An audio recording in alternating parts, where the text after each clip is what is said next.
No, credo che sia un finale di stagione che accomuna tutte le squadre, cioè oggi dire qual è la squadra di questo campionato che sta giocando senza obiettivi oggettivamente è molto difficile perché c'è chi deve evitare la retrocessione diretta, c'è chi deve no, trovare il piazzamento per i play-out, c'è chi può ancora entrare nei play-off,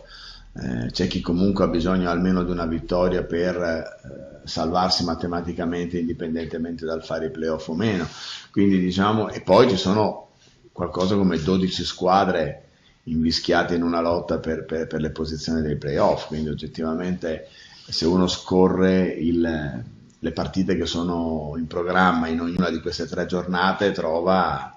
scontri diretti a non finire e questo chiaramente rende interessante questo finale di stagione, ma nello stesso tempo lo rende complesso perché è chiaro che arrivare alle ultime tre giornate e non avere in programma nessuna partita contro una squadra che ormai non ha niente da chiedere a quella partita implica una maggiore attenzione, una maggiore concentrazione in tutte queste prossime gare, quindi è molto bello, però è anche molto difficile, molto impegnativo, molto dispendioso. Ah, sicuramente è cambiata con l'infortunio di Bonesio, soprattutto per noi è cambiato in modo particolare perché l'infortunio di Bonesio è avvenuto qua, quindi in quel momento loro, oltretutto in quella giornata, erano anche senza Righetti, quindi oggettivamente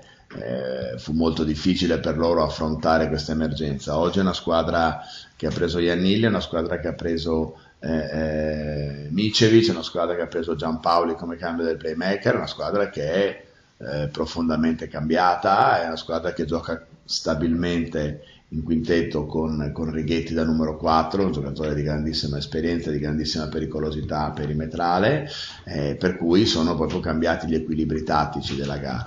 Una squadra molto esperta, prevalentemente una squadra molto esperta, una squadra che magari non fa dell'alto ritmo, della corsa frenetica, dell'aggressività esasperata alle proprie armi, però è una squadra che ha giocatori di grande qualità che sanno interpretare le situazioni tattiche che ti possono in qualsiasi momento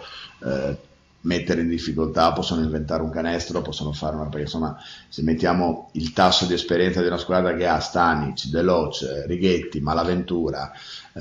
Isley, giusto per fare qualche nome qua e là, ecco, vuol dire che avremo bisogno noi questa volta, ecco, di avere intensità, aggressività e ritmo perché al loro passo sono una delle squadre più forti come talento e come esperienza.